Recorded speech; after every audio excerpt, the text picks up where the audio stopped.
Ketiga, Al-Asariyah atau Ahlul Asar. Nama ini diungkapkan oleh banyak ulama dan yang mereka maksud adalah Ahlus Sunnah dan Ahlul Hadis. Ibnu Abi Hatim Ar-Razi rahimahullah berkata, mazhab kami dan pilihan kami adalah mengikuti Nabi Shallallahu Alaihi Wasallam dan para sahabatnya, para tabi'in, dan berpegang dengan mazhabnya Ahlul Asar seperti Abu Abdullah Ahmad bin Hambal. Di tempat lain beliau rahimahullah berkata, ciri ahli bid'ah adalah mencela Ahlul Asar. Ciri kaum zindik adalah menjuluki Ahlus Sunnah dengan hasawiyah, manusia yang tidak bernilai atau kelompok yang meriwayatkan hadis tanpa menyeleksi antara yang sahih dan tidak, atau kelompok mujasimah.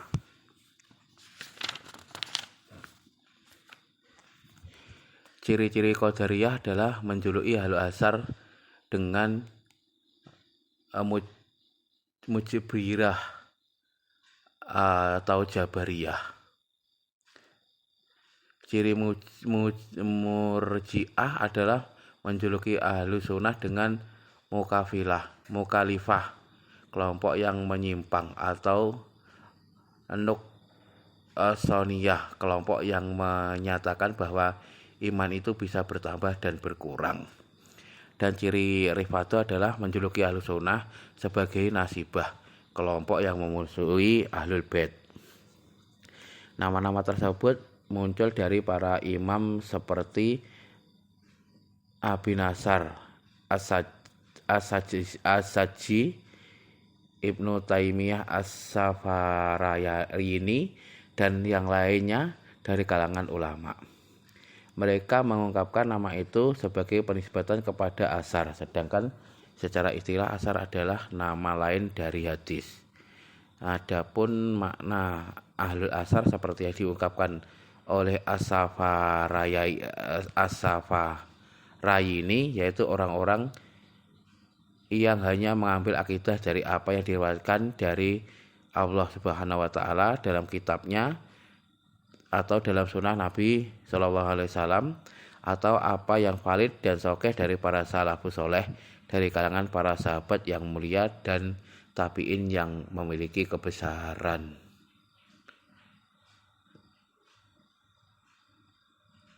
Ini semakna dengan Ahlus Sunnah dalam ungkapan kalangan salaf. 4. Al-Firqah An-Najiyah, golongan yang selamat, yaitu selamat dari neraka, di mana Nabi Sallallahu Alaihi Wasallam mengecualikan kelompok ini ketika menyebut tentang firqah-firqah. Beliau berkata, kulluha finar ila wahidah, seluruhnya di neraka kecuali satu, yaitu tidak di neraka. Syekh Hafidz Hakami rahimahullah dalam Ma'arijul Qabul berkata, sesungguhnya As-Sadiqul Masduq Rasulullah Shallallahu Alaihi Wasallam mengabarkan bahwa kelompok yang selamat adalah orang-orang yang menempuh seperti apa yang ditempuh oleh Rasul dan para sahabatnya. 5. At-Taifah Al-Mansurah, kelompok yang ditolong. Nama ini diambil dari hadis Nabi Shallallahu Alaihi Wasallam dalam hadis Mughirah bin Syu'bah radhiyallahu anhu.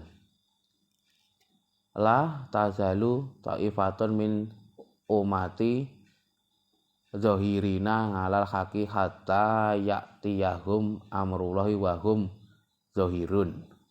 Senantiasa akan ada kelompok dari umatku tegak di atas kebenaran sampai datang kepada mereka urusan Allah, dan mereka dalam kemenangan.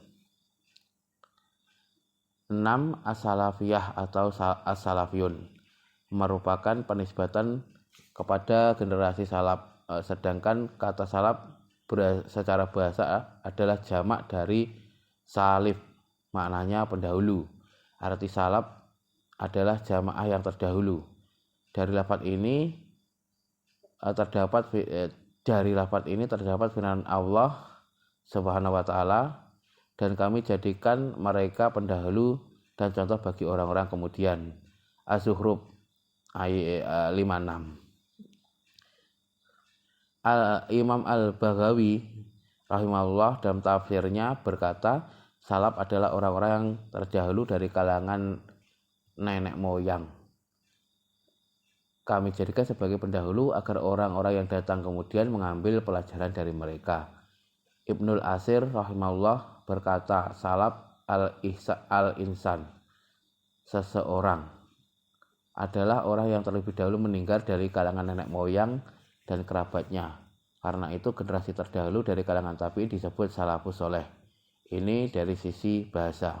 Adapun menurut istilah apa yang dimaksud dengan salafus soleh, apa manhajnya dalam akidah, apa yang menonjol dari sifat-sifat manhajnya, kita akan dapatkan jawabannya insya Allah pada pembahasan berikutnya.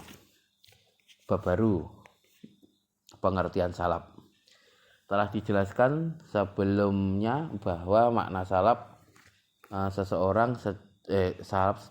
telah dijelaskan sebelumnya makna salaf secara bahasa. Adapun yang dimaksud dengan salaf secara istilah diperselisihkan menjadi beberapa pendapat.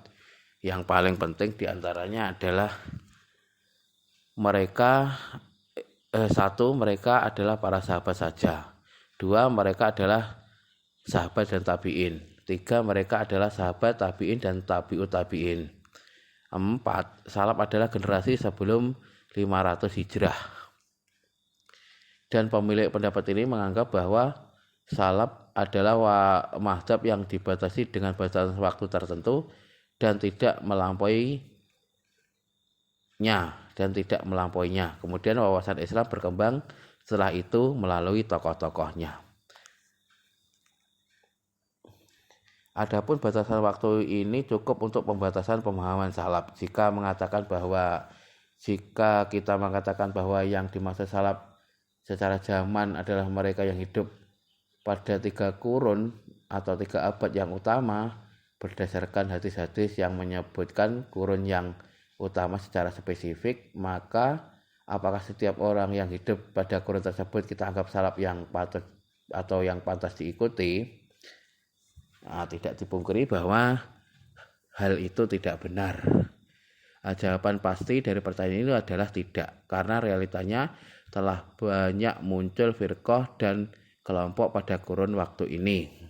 Jadi, terlebih dahulu dari sisi waktu saja tidaklah cukup untuk menetapkan salaf, tapi mesti ditambahkan di samping pendahulu waktunya juga memiliki keselarasan pendapat dengan Al-Quran dan As-Sunnah. Barang siapa pendapatnya berseberangan dengan Al-Quran dan As-Sunnah, maka dia bukan salafi, walaupun hidup di tengah para sahabat dan tabi'in. Jika demikian, maka keberadaan seorang pada zaman yang utama ini tidak cukup untuk menghukumi berada di atas manhaj salaf selama ia tidak sejalan dengan Al-Quran dan As-Sunnah dan dalam ucapan dan perbuatannya tidak mengikuti sunnah dan melakukan bid'ah. Karena itu kebanyakan ulama membatasi istilah ini ketika menyebutkan dengan sebutan salafus soleh.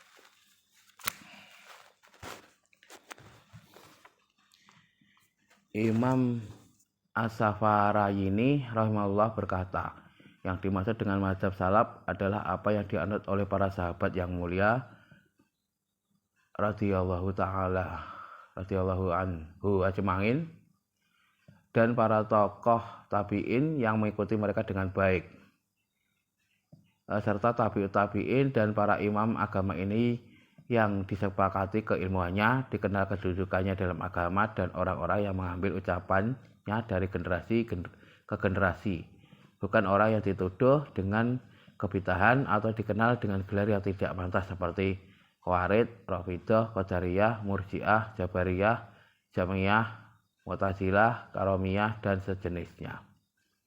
Sungguh beliau membatasi salaf yang layak dijadikan panutan adalah orang-orang yang telah disepakati keilmuannya dan tidak dituduh melakukan bid'ah. Karena itu tidak semua salaf harus diikuti, namun salaf yang pantas menjadi suri teladan dan uswah yang baik adalah para salaf yang dipilih dari kalangan sahabat Nabi sallallahu alaihi wasallam dan para imam tabi'in serta yang mengikuti mereka yang telah dipersaksikan kebaikannya, dikenal komitmen dan keimanannya dalam sunnah serta menjauhi bid'ah dan memperingatkan manusia darinya.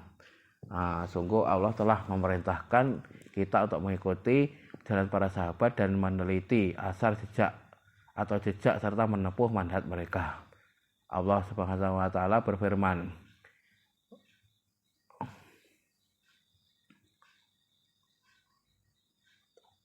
wa utabi sabila man anaba ilayya, dan ikutilah jalan orang-orang yang kembali kepadaku. Surat Luqman 15. Ibnul Qayyim rahimahullah mengomentari ayat di atas, wa kullu mina sahabati amunibun ilallahi fa yajibu tibau sabilihi wa akawaluhu wa tiqadatuhu min akbari sabilih. Setiap sahabat adalah orang-orang yang kembali kepada Allah, maka wajib mengikuti jalannya. Ucapan dan keyakinannya merupakan jalan yang paling besar. Sungguh Allah ridha kepada mereka dan orang-orang yang mengikutinya dengan baik. Firman-Nya, dan orang-orang yang terdahulu lagi yang artinya, dan orang-orang yang terdahulu lagi yang pertama masuk Islam di antara orang-orang muhajirin dan ansar dan orang-orang yang mengikuti mereka dengan baik. Allah ridha kepada mereka dan mereka ridha kepada Allah. Allah menyediakan bagi mereka surga-surga yang mengalir di bawahnya sungai-sungai. Mereka kekal di dalamnya selama-lamanya. Itulah kemenangan yang agung. At-Taubah ayat 100. Dengan demikian bukan termasuk ahli bid'ah menamakan ahlussunnah dengan salafiyin. Bahkan istilah salaf sangat sesuai dengan istilah ahlussunnah wal jamaah. Hal itu dapat diketahui dengan memperhatikan terkumpulnya kedua istilah tersebut pada diri para sahabat. Merekalah as-salaf dan merekalah ahlussunnah wal jamaah. Sebagaimana kita boleh mengatakan sunni sebagai penisbatan diri kepada ahlussunnah, maka tentu boleh kita mengatakan salaf bagi penisbatan kepada salaf sebagai penisbatan diri kepada salaf. Tidak ada bedanya. Karena setelah munculnya firqah-firqah yang terjadi perpecahan umat, maka kalimat salaf sangat tepat bagi orang-orang yang menjaga keselamatan akidah dan manhaj sesuai dengan pemahaman para sahabat dan generasi yang utama. Istilah salaf merupakan sinonim dari nama syar'i ahlussunnah wal jamaah yang lainnya sebagaimana penjelasan yang telah lalu.